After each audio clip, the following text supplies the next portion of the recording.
요한복음 17장은 요한복음에만 나오는 예수님의 특별한 기도입니다.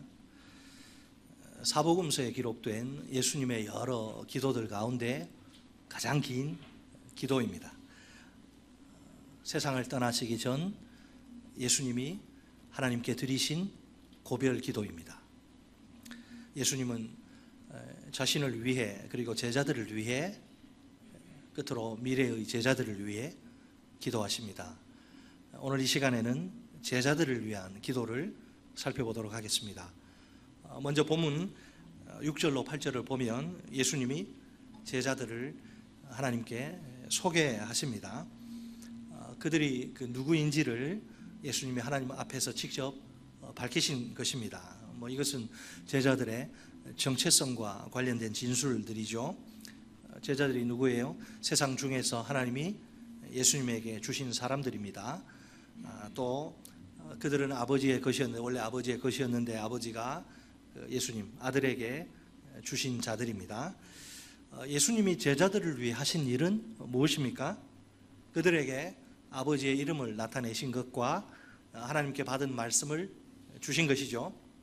다시 말해 제자들을 위해 계시 사역을 펼치신 것입니다. 그러면 아버지의 이름, 여기 아버지의 이름이 나오는데 아버지의 이름은 무엇을 가리킵니까? 원래 고대 사회에서 이름은 그 사람 자체를 나타냅니다. 그러니까 그의 인격과 또 정체성과 명성을 뜻합니다. 그래서 아버지의 이름을 믿는 것은 곧 하나님 아버지를 믿는 것입니다. 그렇다면 예수님이 하나님의 이름을 드러내셨다, 이 말은 무슨 의미일까요? 하나님이 누구신지, 하나님이 어떤 분이신지를 예수님이 계시하셨다, 드러내서 알려주셨다는 뜻입니다. 요한복음을 보면 예수님은 자신을 나는 무엇이다, 에고 에이미라고 자기를 계시하십니다. 이것은 예수님의 아주 독특한 자기 계시 표현인데 크게 두 가지로 나누어서 생각할 수 있습니다. 첫째는 서술어가 없는, 설명하는 그 문구가 없는 절대적 용법에 나는 무엇이다, 에고 에임이란 표현이죠. 예를 들면 사마리아의 우물가 여인, 메시아를 고대하던 그 사마리아 여인에게 주님이 자신을 나타내실 때입니다. 4장 26절 말씀입니다. 예수께서 이르시되 내게 말하는 내가 그라 하시니라. 내가 그라, 에고 에이미. 물 위를 걸어오시는 예수님을 두려워하는 제자들에게 자신을 나타내실 때입니다. 6장 20절 말씀입니다. 이르시되 내니, 내가 그니, 내니, 에고 에이미, 두려워하지 말라 하신대. 원래 구약 성경에서 나는 무엇이다는 이 여호와 하나님의 자기 계시 표현이에요. 원래 뿌리는 여기입니다. 출애굽기 3장 14절 말씀입니다. 하나님이 모세에게 이르시되 나는 스스로 있는 자이니라. 또 이르시되는 이스라엘 자손에게 이같이 이르기를 스스로 있는 자가 나를 너희에게 보내셨다 하라. 아멘. 그러므로 요한복음에서 나는 무엇이다, 에고 에이미, 이 표현은 아들 예수님이 하나님 아버지 하나님을 보여주시는 것입니다. 한 걸음 더 나아가 예수님이 곧 하나님이심을 드러내시는 것입니다. 둘째는 서술어가 분명한 나는 무엇이다, 에고 에이미란 7가지 표현이에요. 여러분 잘 아시죠? 나는 생명의 떡이다, 나는 세상의 빛이다, 나는 양의 문이다, 나는 선한 목자이다, 나는 부활과 생명이다, 나는 길과 진리와 생명이다, 나는 포도나무다. 7가지. 이 표현들을 통해서 예수님은 이 세상에 자신이 오신 목적을 분명히 밝히십니다. 우선 생명의 떡과 또 부활과 생명과 포도나무는 예수님과 생명을 직접적으로 이렇게 딱 연결시키는데 예수님은 생명 그 자체이십니다. 따라서 믿음으로 예수님과 연합한 자는 생명과 연합한 자인 동시에 새 생명을 받은 자입니다. 다음으로 이제 몇 개 남았죠? 4개 남았죠? 세상의 빛과 또 양의 문과 선한 목자는 사람들의 생명을 사람들의 생명을 위한 예수님의 보호와 인도와 보호를 강조합니다. 예수님은 그를 믿는 자를 생명으로 생명의 원천이신 하나님께로 인도하십니다. 마지막 남은 게 뭐죠? 길과 진리와 생명. 길과 진리와 생명이라는 표현은 이 모든 예수님의 역할을 종합하는 거예요. 즉 하나님의 아들로서의 역할을 보여줍니다. 예수님은 생명을 주시고 생명을 위해서 인도하시며 보호하십니다. 결국 예수님은 그를 믿는 사람에게, 모든 사람에게 생명을 주시는 생명 그 자체이십니다. 또한 그를 믿는 사람을 하나님께로 인도해서 영생을 받게 하시는 하나님의 아들이십니다. 예수님은 제자들에게 아버지로부터 친히 받은 그 말씀을 주십니다. 이 말씀 앞에서 제자들이 보인 반응은 세 가지. 예수님이 소개하죠. 그들이 보인 말씀 앞에서 보인 반응 세 가지를 소개하는데, 첫째는 본문 6절 하반절에 따르면 제자들은 아버지의 말씀을 지킵니다. 현재 완료형 동사가 사용되는데 지속적으로 말씀을 지킨 상태를 가리킵니다. 제자들이 뭐 자기 기분 좋을 때, 형편 좋을 때 그냥 한두 번이 아니고 계속 예수님의 말씀을 듣고 따른다는 의미입니다. 그들이 지속적으로 예수님의 말씀을 믿고 그 말씀에 순종한다는 거죠. 둘째 반응, 본문 8절에 하면 제자들은 예수님의 말씀을 통해서 예수님이 아버지로부터 오신 줄 알고 믿습니다. 예수님은 지금까지 계속해서 이제 말씀으로 자신이 하나님의 아들이심을 증거해 오시죠. 말씀을 들은 제자들은 예수님을 하나님으로부터 오신 그분의 아들, 하나님의 아들로 알고 믿습니다. 자, 셋째 반응이 본문 7절. 자, 7절을 보면 제자들은 말씀을 통해서 예수님에게 있는 모든 것이 아버지로부터 온 것인 줄을 압니다. 아들이신 그 예수님이 아버지를 계시하시고 아버지의 말씀을 하시며 아버지의 능력을 드러내신다는 걸 안다는 뜻입니다. 제자들의 이 세 가지 반응은 서로 긴밀한 연관성을 갖습니다. 알다와 믿다, 이건 거의 같은 표현이고 지키다는 알다와 믿다의 결과예요. 다시 한 번 더요. 알다와 믿다는 거의 같은 표현이고 지키다는 알다와 믿음의 결과 혹은 열매입니다. 내가 알고 믿기 때문에 지키는 거예요, 말씀을. 예수님과 그분의 말씀을 알고 믿는 그 사람에게는 분명한 삶의 열매가 있습니다. 그 열매는 뭐죠? 예수님의 말씀을 지키는 것, 즉 그분의 말씀에 대한 순종입니다. 그렇다면 참된 지식과 믿음이 진정한 제자도로 딱 이렇게 연결되는 셈입니다. 예수님을 참되게 믿는 자는 영생을 받고 그 결과는 이제 그분의 말씀에 대한 순종이라는 열매로 나타납니다. 이처럼 예수님을 믿는 믿음은 반드시 열매로 증명되기 마련입니다. 산상설교에서 예수님이 뭐라 그러셔요? 열매로 알리라. 좋은 나무에서 열매가 나쁘면 그 나무가 나쁜 거고 열매가 좋으면 그 나무가 좋은 것이라. 좋은 나무에서 나쁜 열매를 맺을 수 없고 나쁜 나무에서 좋은 열매를 맺을 수 없다. 왜 열매가 나쁘냐? 그 나무 자체가 나쁘기 때문에. 왜 열매가 좋으냐? 그 나무 자체가 좋기 때문에. 신분과 삶이 분리될 수가 없는 거죠. 2000년 전에 제자들에게 말씀하신 주님이 오늘 우리에게도 말씀하십니다. 놀라운 일인데요. 2000년 전에 제자들에게 이제 육성으로 말씀하신 주님이 오늘 우리에게도 말씀하십니다. 진실로 이 사실을 여러분 믿으십니까? 네. 우리 주님 말씀 들으러 왔잖아요. 그죠? 김 목사 말 들으러 오신 게 아니고 주님 말씀을 들으러 왔잖아요. 주님은 기록된 이 말씀 66권, 이제 성경은 다 끝났어요. 다 쳤습니다. 추가 계시 이야기하면 전부 이단. 자, 기록된 말씀, 주님은 기록된 말씀인 성경을 통해서 지금도 우리에게 여전히 말씀하십니다. 우리가 성경을 펼칠 때 혹은 성경을 선포하는 목사의 설교에 귀를 기울일 때입니다. 그때 하나님의 음성을 들을 수 있습니다. 이렇게 말씀을 듣고 땡입니까? 아니죠. 이렇게 우리에게 말씀하시는 하나님 앞에서 우리는 개인적인 반응을 반드시 보여야 합니다.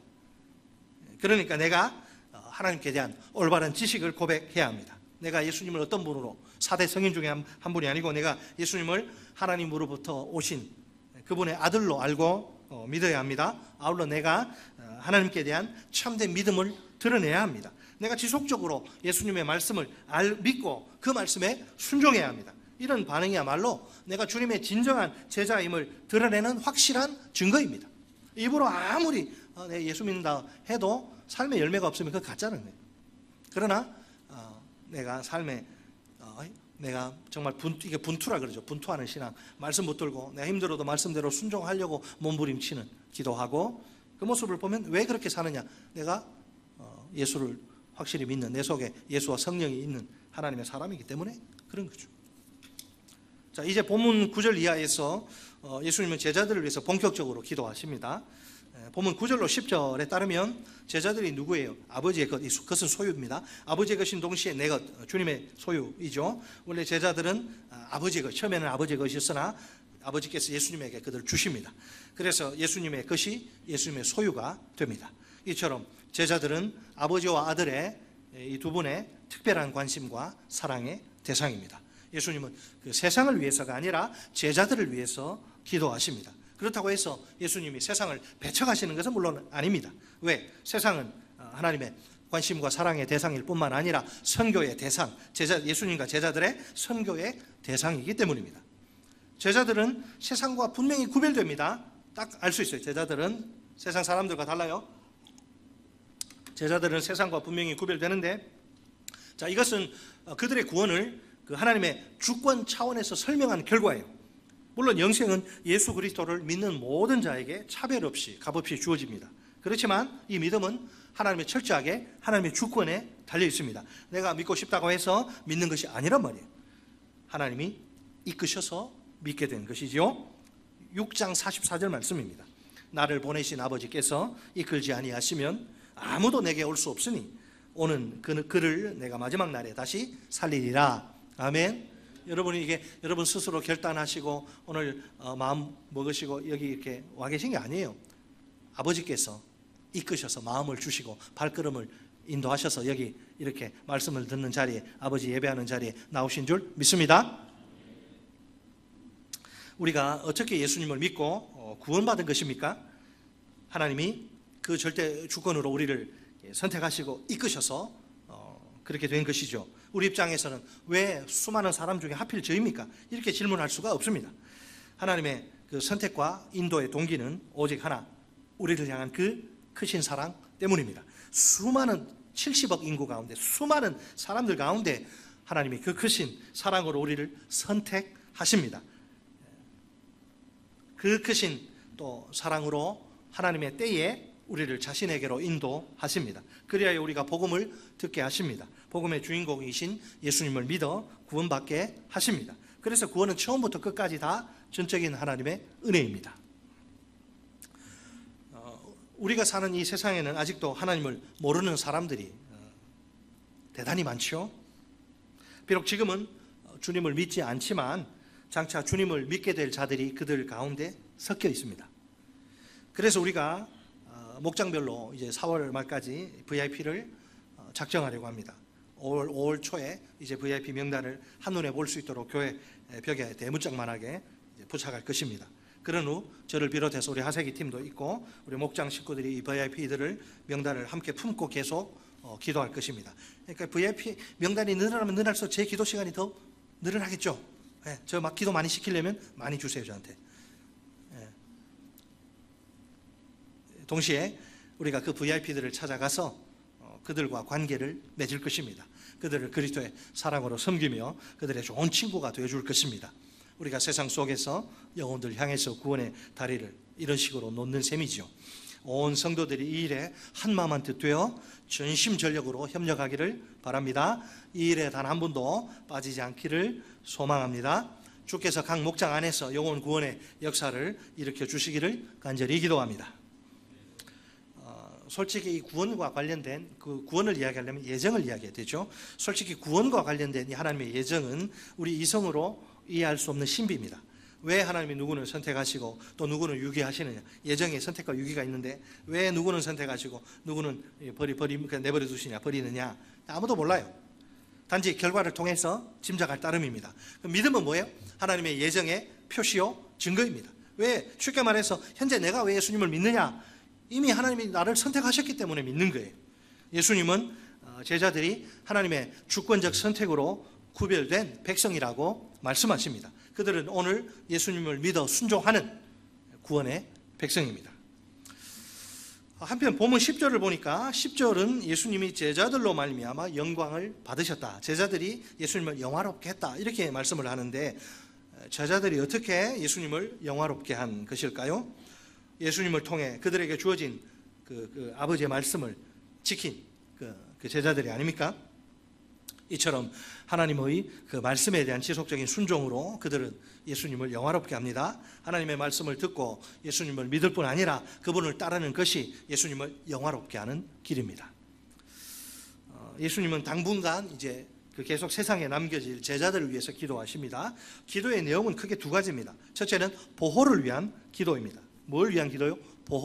보전, 보호를 위한 기도. 우리 다 같이 본문 11절 말씀을 한 목소리로 읽겠습니다. 11절 시작. 나는 세상에 더 있지 아니하오나 그들은 세상에 있사옵고 나는 아버지께로 가옵나니 거룩하신 아버지여 내게 주신 아버지의 이름으로 그들을 보전하사 우리와 같이 그들도 하나가 되게 하옵소서.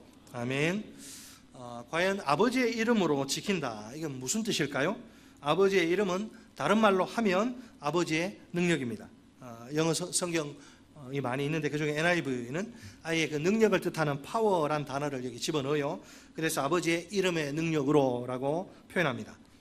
혹은 아버지의 이름은 아버지 자신으로 볼 수도 있습니다.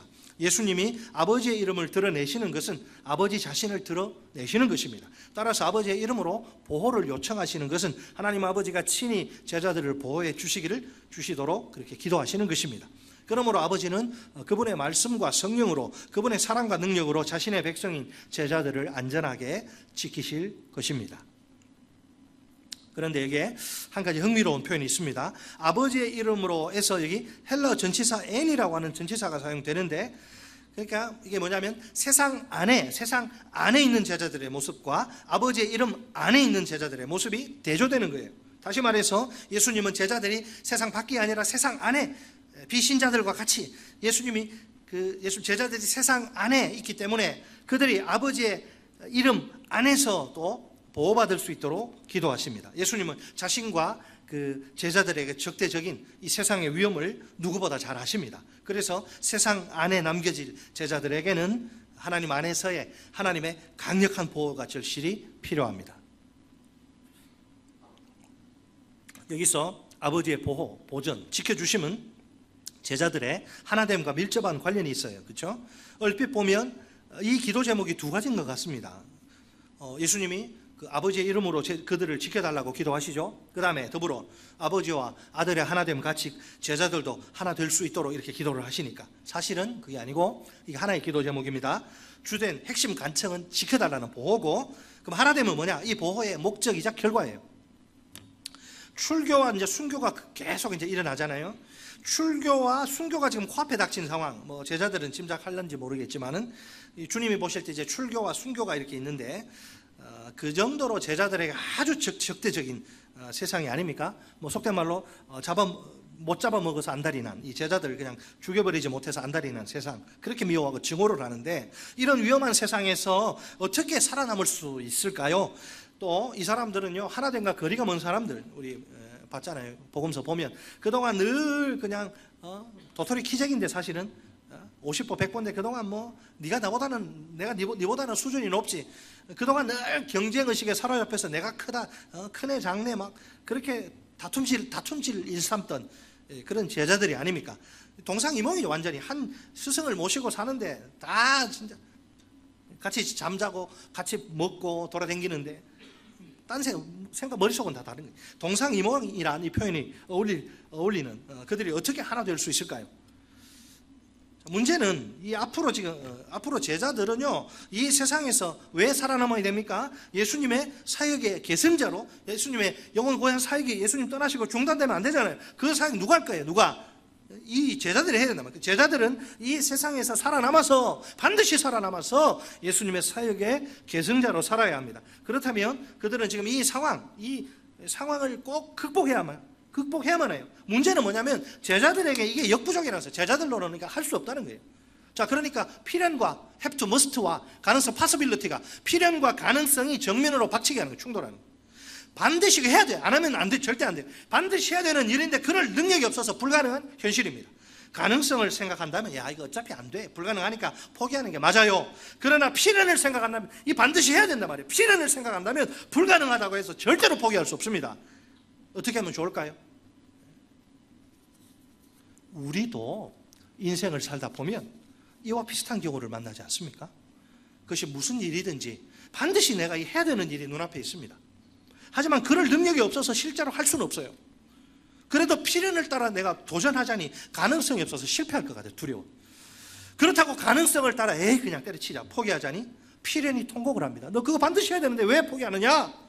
이러지도 저러지도 못할 형편이 진퇴양난 딜라마. 어떻게 합니까? 제자들이나 우리나 하나님의 도우심이 절대적으로 필요한 순간입니다. 내가 산을 향하여 눈을 들리라. 나의 도움이 어디서 올까? 나의 도움이 천지를 주신 여호와에게서로다. 살아계신 하나님이 도와주시면 문제가 한 방에 깨끗이 해결됩니다. 우리 인간의 눈에나 문제지 전능하신 하나님께 문제가 어디 있어요? 문제가 없어요. 살아계신 하나님이, 전능하신 하나님이 도와주시면 불가능이 가능으로 바뀝니다. 여러분 마가복음 9장에 그 9장에 한 가지 이것과 관련된 유명한 사건이 나옵니다. 예수님이 귀신 들린 아이를 치유하신 사건 말이죠. 처음에 예수님의 제자들은 귀신 들린 아이를 치유하는 일에 완전히 실패합니다. 그 아이의 아버지가 예수님의 아주 고수니까 제자들도 좀 힘쓰겠지 해서 이제 데려갔는데 실패하죠. 그래서 크게 실망하고 낙담하고 아이고 예수 그 소문 들은 그 예수의 그 능력에 많은 예수의 제자들이 저 모양 저 꼴이냐. 그래서 크게 실망하고 낙담을 하니 아버지가 자기 자녀를 예수님께 데리고 와서 딱 아주 뼈 있는 말을 합니다. 어떤 말이냐. 그러나 무엇을 하실 수 있거든. 내가 당신 소문 들어서 내가 왔는데 제자들 하는 꼴을 보니까 내가 당신이 할 수 있을까 기대하기가 좀 어려운데 그러나 무엇을 하실 수 있거든. 있는지 없는지 나는 솔직히 모르겠다. 그러나 무엇을 하실 수 있거든 우리를 불쌍히 여기사 도와주옵소서. 23절에서 예수님이 그 모인 인간들 정신이 번쩍 들게 하는 대답을 하시죠. 예수께서 이르시되 할 수 있거든이 무슨 말이냐. 믿는 자에게는 능히 하지 못할 일이 없느니라 하시니. 아멘. 한번 따라서 하십니다. 할 수 있거든이 무슨 말이냐. 믿는 자에게는 능히 하지 못할 일이 없느니라. 믿습니까? 믿음대로 될지어다. 자, 이 말씀을 하신 다음에 이제 더러운 귀신을 꾸짖으셔서 나오라고 명령하십니다. 그러자 그 즉시 예수님 입에서 말이 떨어지기가 무섭게 아이에게 들린 귀신이 소리를 지르면서 쫓겨 나갑니다. 깜짝 놀란 제자들이 야 이게 뭐냐? 이게 무슨 이게 시츄에이션이냐?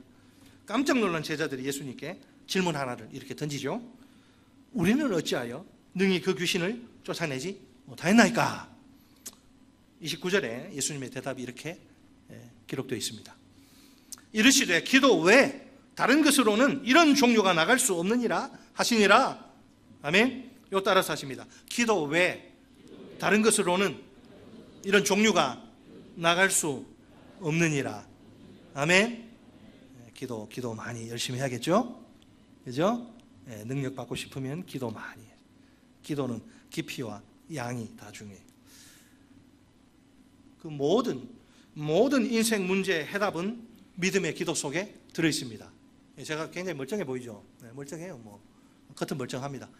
문제가 많은 문제투성이 목사고요. 여러분 이게 다 멀쩡하시잖아요. 이렇게 겉으로 문제 없습니다. 다들 근데 인생의 문제가 종류는 다르지만 문제 없는 사람 아무도 없습니다. 문제 없는 사람 망우리 공동묘지 누워 계신 분들 죽은 사람은 말이 없어요. 문제가 없습니다. 문제 없으려면 죽으면 되죠. 근데 그럴 수는 없고 모든 우리 인생 문제의 해답은 믿음의 기도 속에 들으십니다. 믿음의 기도가 우리의 진정한 능력입니다. 우리가 기도의 자리로 나아갈 때 전능하신 하나님이 거기서 우리를 만나 주십니다.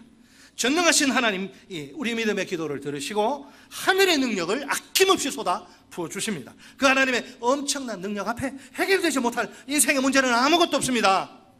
주님이 다 해결하십니다. 기도야말로 불가능을 가능으로 바꾸는 최고의 능력이요 최강의 능력입니다.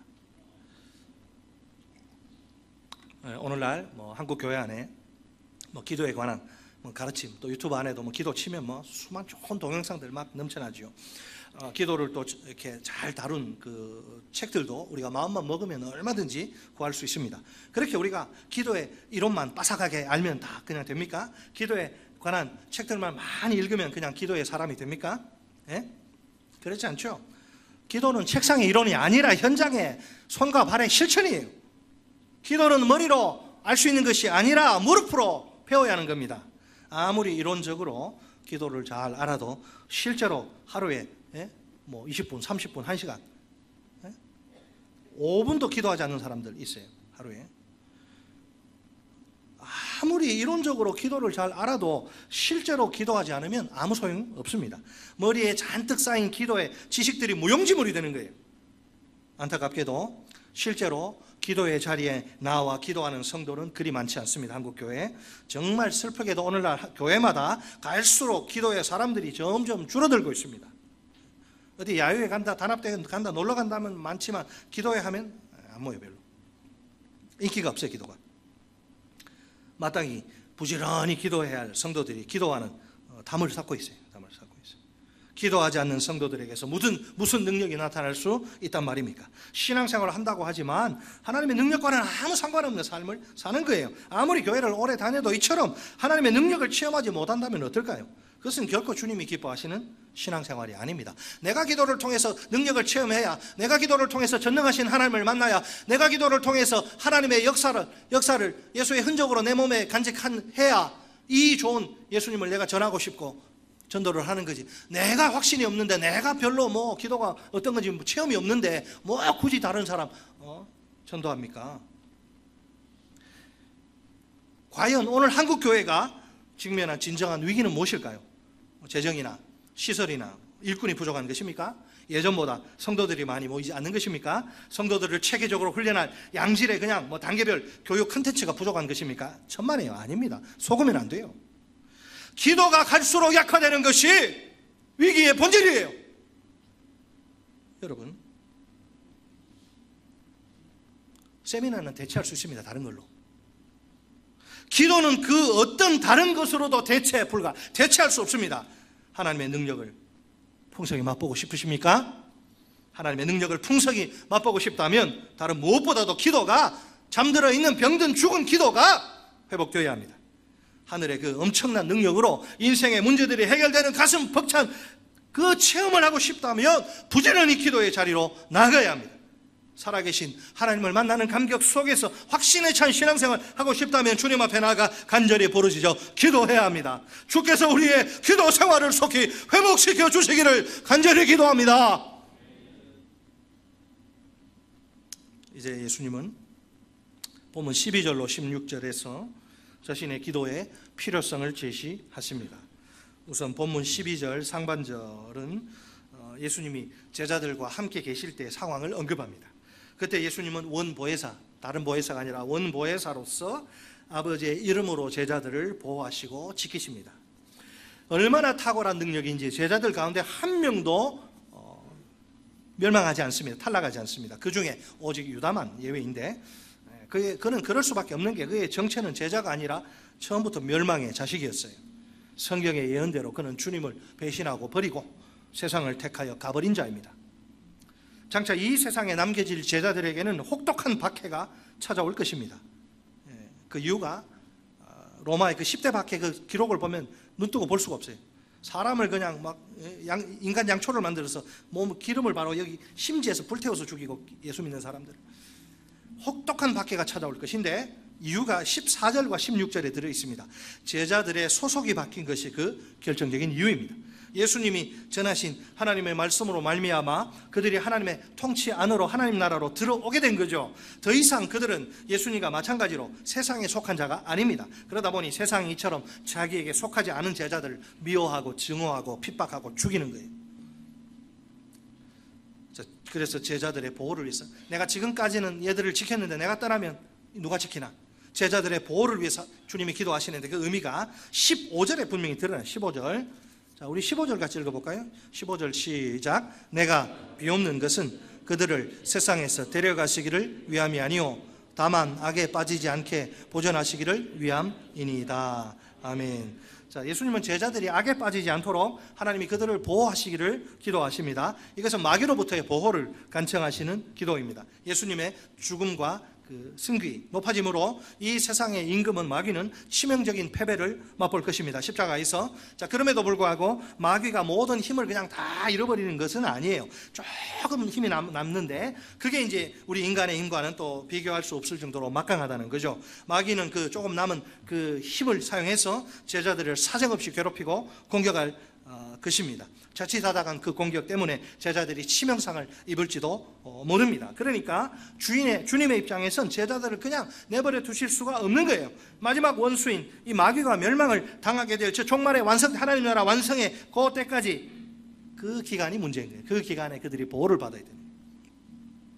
자, 다음으로 제자들을 향한 예수님의 두 번째 기도. 첫 번째 기도가 뭐라 그랬죠? 보호라 그랬죠. 두 번째 기도를 살펴볼 차례인데 둘째는 거룩을 위한 기도입니다. 17절 우리 같이 읽습니다. 17절 시작. 그들을 진리로 거룩하게 하옵소서. 아버지의 말씀은 진리니이다. 아멘. 원래 거룩은 아버지와 아들과 성령의 특성입니다. 아버지는 거룩한 분이시고 예수님은 하나님의 거룩한 자이십니다. 아버지의 영 또한 거룩한 영 곧 성령이십니다. 예수님은 이미 제자들이 아버지와 아들의 거처가 될 거라 말씀하신 적이 있습니다. 이것은 아버지와 아들이 성령 안에서 하나님의 아버지와 아들이 성령 안에서 이렇게 거하시는 하나님의 성전을 가리킵니다. 다시 말해서 제자들이 아버지의 집이 되는 것입니다. 제자들은 진리로, 다시 말해 말씀과 성령으로 거룩하게 됩니다. 따라서 진리로 거룩하게 된다는 것은 말씀과 성령으로 거룩하게 된다는 뜻입니다. 이렇게 제자들은 말씀과 성령으로 삼위 하나님이 거하시는 거룩한 성전이 됩니다. 사실 이 거룩은 가장 기본적인 의미에서 이건 거의 하나님을 위한 하나님께 독점적인 그런 형용사, 하나님께만 거의 쓰죠. 거룩이라는 표현은. 하나님은 모든 피조물들로부터 분리되셔서 따로 존재하시는 이걸 초월적인 타자라 그래요. 초월적인 타자이십니다. 그래서 거룩한 천사들은 하나님의 임재 앞에서 이렇게 눈을 가리고 영광을 볼 수 없어서 거룩을 끊임없이 외치지요. 뿐만 아니라 하나님을 위해 구별된 사람들도 있고 물건도 있어요. 그죠? 그것도 거룩한 것이라고 불리는데, 예를 들면 대제사장 아론과 그의 아들들, 그리고 뭐 예언자 중에 한 사람 예레미야, 이 사람은 모두 성별됩니다.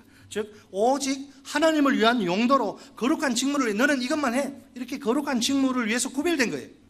만약 어떤 사람이 하나님과 그분의 목적을 위해서 내가 이 목적을 위해서 너를 쓰겠다, 너 일로 와, 이렇게 부른단 말이에요. 그러면 그 상태에서는 어떨까요? 그 사람은 하나님이 원하시는 일을 행하게 될 것입니다. 그리고 하나님이 미워하시는 모든 것 하나님처럼 미워하게 될 것입니다. 이것이 바로 거룩하다가 의미하는 내용입니다. 하나님의 특별한 목적을 위해서 따로 이렇게 구별된 것. 자, 그렇다면 제자들은 도대체 언제 말씀 즉 진리로 거룩하게 됩니까? 이 질문에 대해 대답하려면 18절 말씀을, 본문 18절 말씀을 잘 이해해야 합니다. 우리 18절도 읽습니다. 시작. 아버지께서 나를 세상에 보내신 것 같이 나도 그들을 세상에 보내었고. 아멘. 거룩을 이야기하시다 왜 갑자기 파송을 이야기하실까요? 제자들을 이 파송하신 행동인데 이게 지금 과거형 동사로 소개가 되는데 이건 과거가 아니죠. 미래에 일어날 그 제자들의 파송을 내다보는 겁니다. 제자들의 실제 파송, 지금 주님이 말씀하시는 제자들의 실제 파송은 20장 21절에 가서야 등장합니다. 부활하신 예수님이 이제 제자들에게 나타나셔서 그들을 세상에 파송하시는 거죠. 동시에 그들에게 성령을 주시며 죄 용서의 사역을 하라, 이 사명까지 주십니다. 다시 말해서 진리로 거룩하게 되는 것이 성령을 받는 것과 긴밀히 연결된 상태입니다. 성령을 받으라는 예수님의 말씀과 함께 그들은 성령을 받아 거룩하게 되고요, 삼위 하나님이 임재하시는 성전이 됩니다. 장차 제자들은 성전으로서 세상에서 사람들의 죄를 용서하는 선교 사역을 감당하게 될 것입니다. 즉 예수님의 사역의 계승자들로서 하나님 나라 완성의 사역에 헌신하게 될 것입니다. 자, 아버지께 세상으로 파송받기 전에 아버지께 성별되어 세상에 보내심을 받은 예수님이 아닙니까? 제자들의 성별, 제자들 세상에 파송하시기 전에 왜 성별이 필요하냐? 제자들의 성별의 목적 역시 예수님이 그들을 세상에 보내시기 위한 것입니다. 이 더러운 악하고 음란하고 폐역한 이 더러운 세상에 거룩한 제자들을 보내는 거예요. 그렇다면 제자들이 사명을 감당할 장소는 다른 곳이 아니라 이 악하고 음란하고 폐역한 더러운 세상, 그러나 하나님이 포기하실 수 없는 하나님이 사랑하시는 세상입니다. 예수님은 아버지가 자신의 사람으로 성별하셔서 세상에 보내신 분이시죠. 곧 아버지가 아들을 따로 구별하신 목적은 분명합니다. 자기 아들을 세상에 보내셔서 자기가 명하신 일을 하도록 만드시기 위해서입니다. 사명 때문에 그래요. 19절 말씀입니다. 또 그들을 위하여 내가 나를 거룩하게 하오니 이는 그들도 진리로 거룩함을 얻게 하려 함이니이다. 아멘. 자, 놀랍게도 제자들을 위한 예수님의 성화, 이건 자기 희생을 포함합니다. 예수님이 아버지께 순종하셔서 다른 사람들을 위해 자기 생명을 기꺼이 주십니다. 이 자기 희생의 목적은 제자들 역시 참으로 거룩하게 만드시기 위해서입니다. 그러니까 세상에서 감당할 구원의 사명을 위해 그들을 구별하시는 것입니다. 예수님은 제자들이 진리로 거룩하게 되도록 자신을 거룩하게 하십니다. 십자가와 부활 이후 제자들에게 나타나셔서 말씀과 성령을 주심으로 이 일을 하십니다. 예수님은 십자가의 죽음을 앞두시고 자신을 거룩하게 하셔서 죽음을 친히 준비하십니다. 이것은 자신을 따르는 자들을 위한 희생적 죽음입니다. 동시에 세상 죄를 대신 지시는 속죄의 대속의 죽음입니다. 이 예수님의 희생적 죽음으로 말미암아 우리가 새 생명을 받아 누리게 됩니다. 이 예수님의 속죄의 대속의 죽음으로 우리의 모든 흉악한 죄가 깨끗이 처리됩니다. 마침내 우리가 예수님의 사역의 계승자로 우뚝 서게 됩니다. 결국 우리를 사명의 자리로 이끈 것은 거룩이에요. 거룩이 우리를 사명의 자리로 이끄니까 거룩은 뭐냐? 사명을 위한 거룩이에요. 그 자체로 목적이 있는 것이 아니라 사명을 위한 거룩인 거예요. 이 세상에서 사명을 감당하며 살라고 주님이 우리를 거룩하게 하신 것입니다. 그 값비싼 대가를 지불하시고 자기 목숨을 버리시면서까지 우리가 한시라도 이 사실을 결코 잊지 말아야 합니다. 우리는 영혼 구원의 사명을 위해 세상으로 파송받은 예수님의 제자들입니다. 이 사명이 우리의 삶을 결정합니다. 하나님의 눈에 우리의 존재가 언제 가장 아름다울까요? 우리가 사명을 위해 헌신할 때입니다. 우리 인생이 어느 때에 최고로 가치가 있을까요? 우리가 사명을 위해 시간과 건강과 물질을 하나님께 드릴 때입니다. 우리 모두 세상 속에서 영혼들을 향해 구원의 다리를 놓는 사람들로 살기 바랍니다. 그럴 때 영혼 구원의 풍성한 열매가 맺힐 것입니다. 하나님은 우리를 통해 큰 영광을 받으실 것입니다. 우리는 예수님의 소유인 동시에 하나님의 특별한 관심과 사랑의 대상입니다. 그래서 우리를 보호하시고 거룩히 하시죠. 하나님이 예수님을 이 세상에 파송하신 것처럼 예수님도 우리를 말씀과 성령으로 거룩하게 하셔서 이 세상에 파송하십니다. 우리는 이 세상에서 예수님의 사역의 계승자로 사명을 감당하며 살아야 합니다. 그러나 예수님에게 적대적인 이 세상은 우리에게도 적대적입니다. 이 세상에서 우리가 사명을 감당하며 살 때 악한 마귀의 공격이 있습니다. 핍박과 박해 상황이 펼쳐집니다. 우리 힘으로는 이 상황을 도저히 극복할 수 없습니다. 그래서 우리에게 하나님의 능력이 절실히 필요합니다. 기도가 능력입니다. 우리가 기도할 때 하늘의 문이 열리고 하나님의 능력이 쏟아집니다. 악한 마귀의 온갖 공격으로부터 안전할 뿐만 아니라 승리할 수 있습니다. 예수님의 사역의 계승자로서 영혼 구원의 사명을 잘 감당할 수 있습니다. 하나님의 소원을 풀어드리는 멋진 인생이, 복된 인생이, 영광의 인생이 될 수 있습니다. 우리 개개인의 심령마다 기도에 불이 붙길 바랍니다. 우리 모든 목장 위에 하늘의 불이 떨어지길 원합니다. 우리 교회 위에 성령의 불이 활활 타오르길 소망합니다. 그리하여 영혼 구원의 역사가 줄기차게 왕성하게 일어나 하나님이 모든 영광을 받으시기를 간절히 기도합니다. 우리 다 함께 어디에서 만나요? 우리 다 함께 기도의 자리에서, 능력의 자리에서, 승리의 자리에서 꼭 만납시다.